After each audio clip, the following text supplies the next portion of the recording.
Hello, my name is Jimmy, and this is the 2022 Mercedes-Benz EQS. More specifically, the EQS 580, because we don't get the, regular rear-wheel drive version. Here in Canada, you only get one option, and it's this, the 580. All-wheel drive, power to front and rear, thanks to two electrical motors. But what is the EQS?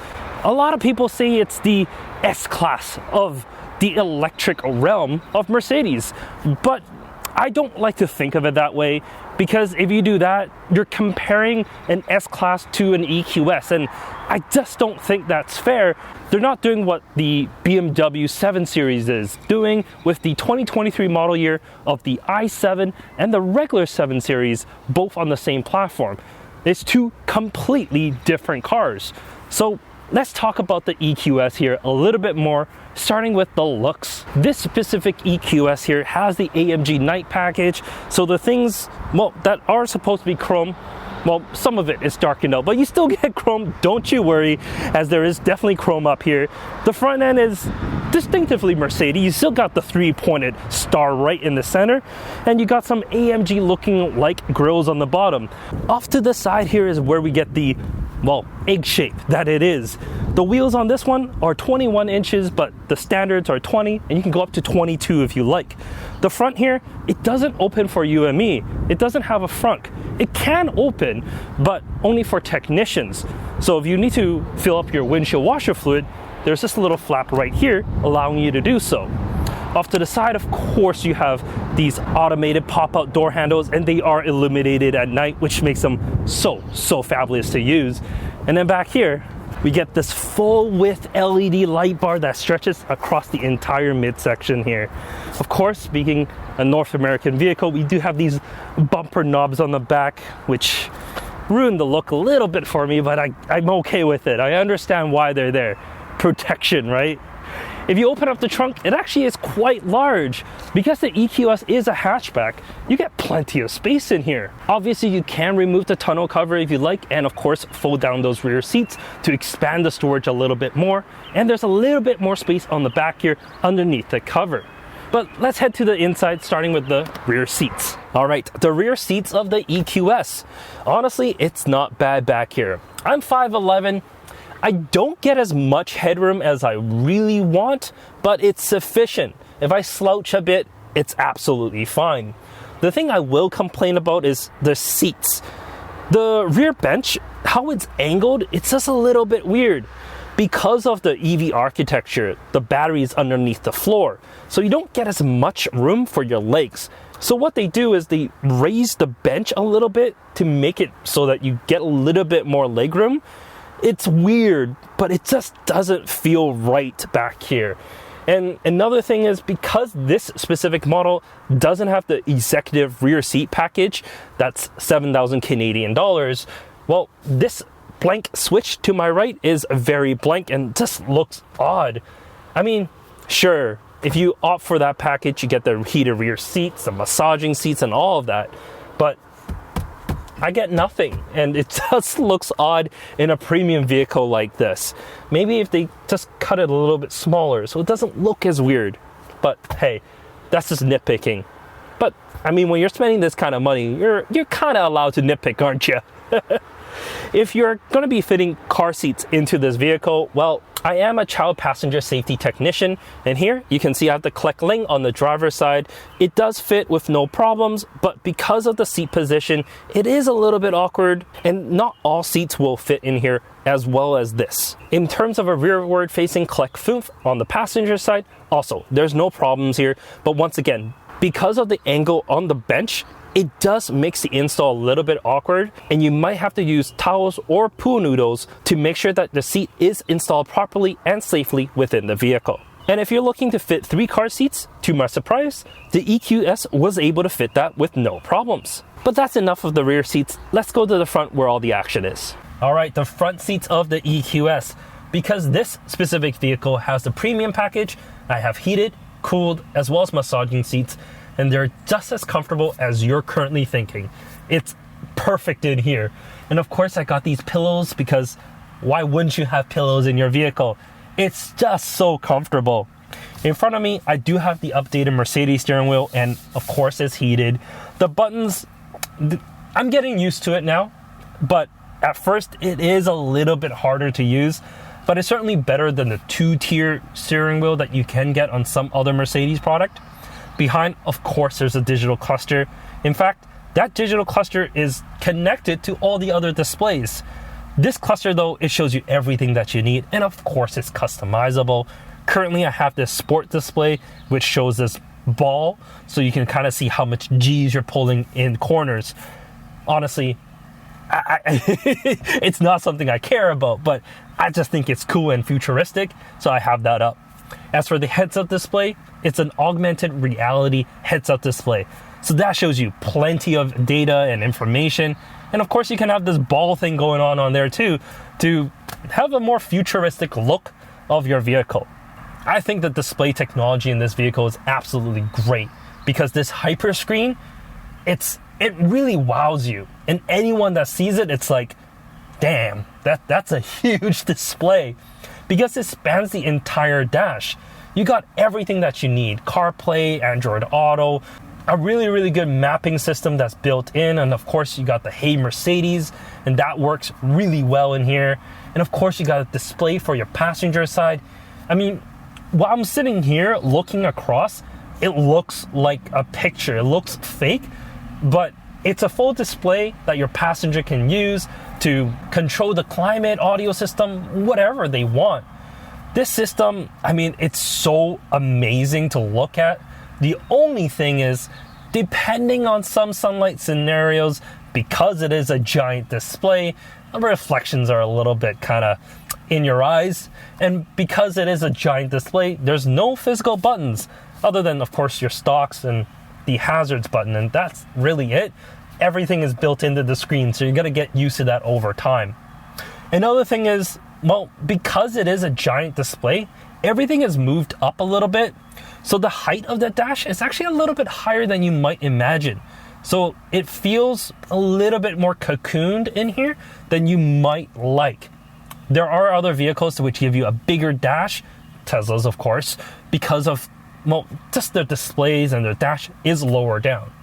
But let's go for a drive and see what it's like on the road, because it is a Mercedes after all. It's not just a tech company. Mercedes, well, driving matters. Let's go. All right, on the road with the EQS. As said, this is the 580, so you get two motors in here, 516 horsepower, 630 pound-feet of torque. All that equates to a 0 to 60 time on about 3.7 seconds according to Car and Driver, which is, well, slower than the Model S as well as the Lucid Air. Both are, well, kind of in the same category. So where does this stand?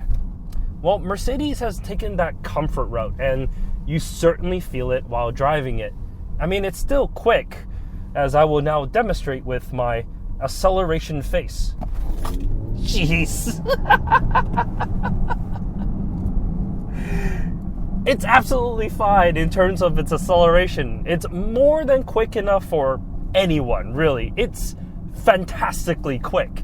But if you're drag racing this against a Model S Plaid, you're gonna lose. Unfortunately, there are definitely faster options. But I think that's absolutely fine.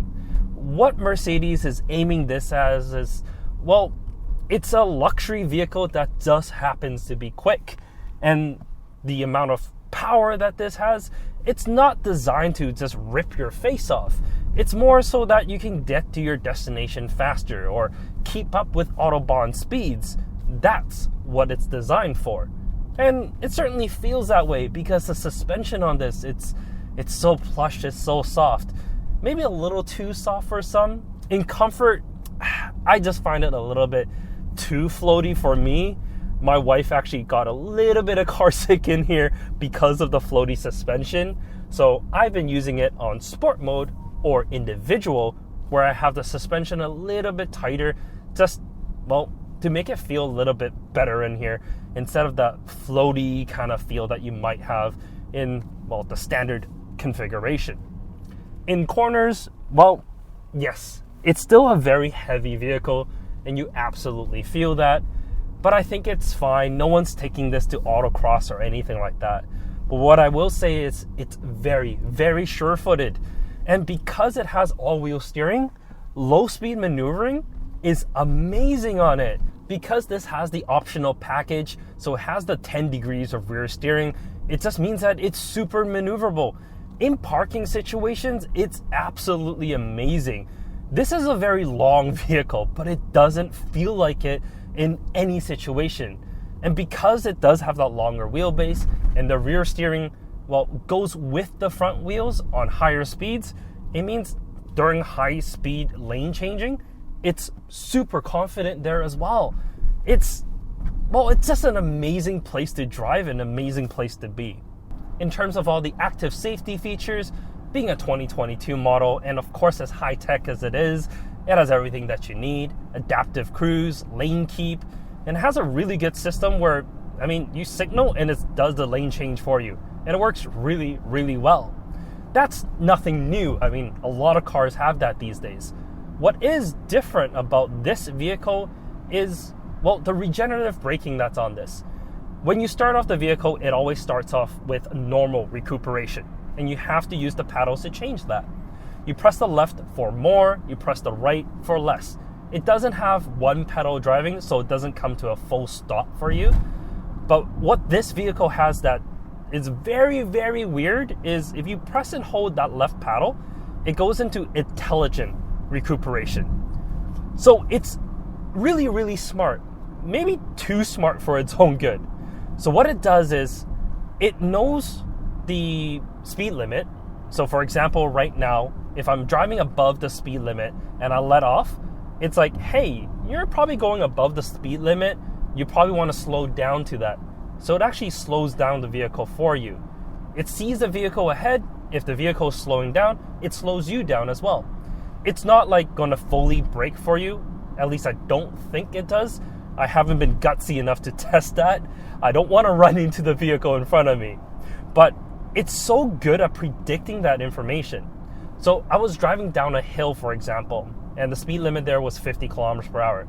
It kept me going at 50, going the entire way down. That's crazy. I didn't have to press the brakes, nothing. But what's weird is the brake pedal, it moves. Because that brake pedal isn't actually, static. It moves when the vehicle is braking for you. So it's a little weird. So when you're in a situation where you want to press the brakes, that brake pedal isn't always where it normally is. So it's a little unnerving at first, but over time you get used to it, then it's fine. But the first few times I'm just like, what's going on with that pedal? Where is it going? But I think this intelligent mode, if you get used to it over a while, it actually could be very, very good. But initially, the first few days or even weeks or months of you driving it, you're just gonna absolutely lose your mind of how it is and when it brakes for you and all that good stuff, because it's absolutely crazy. Overall, the EQS is an amazing electric vehicle from Mercedes. It's exactly what you expect from the automaker. It's a very plush, very soft, very elegant, very luxurious machine. There's everything that you really need on the outside and in to say that it is a Mercedes. The fit and finish is amazing on the outside. There's no gaps, there's no body panels that's just out of alignment. And on the inside, you're just bathed in luxury. It's not a simple interior with just a center screen like a Tesla might have. Everything in here feels luxurious and it feels great. And that's what exactly this 162,000 as tested Canadian dollar EQS gets you. Sure, it's not as fast as some others, but why do you need, that kind of acceleration? If you do, sure, get your Model S, get your Lucid. You can get that amazing speed that you can get, but this is not about that. This is just about luxury. And I think this does luxury better than the Tesla. I can't say for the Lucid. I haven't been in one of those, but this comparing to even a Plaid. I sat in the new Model S, but not a Plaid, but it just feels better in here. It absolutely does. And that's really it. If you have any questions, let me know in the comment section. Let me know what your thoughts are in the comments as well, comparing this to a Tesla as well as a Lucid. I really want to get my hands on one of those, the Lucid Airs, because everyone's just been raging about how good it is. And I want to see it for myself and give you my 2 cents. In any case, that's really it. Thank you so much for watching. Have an amazing day and take care.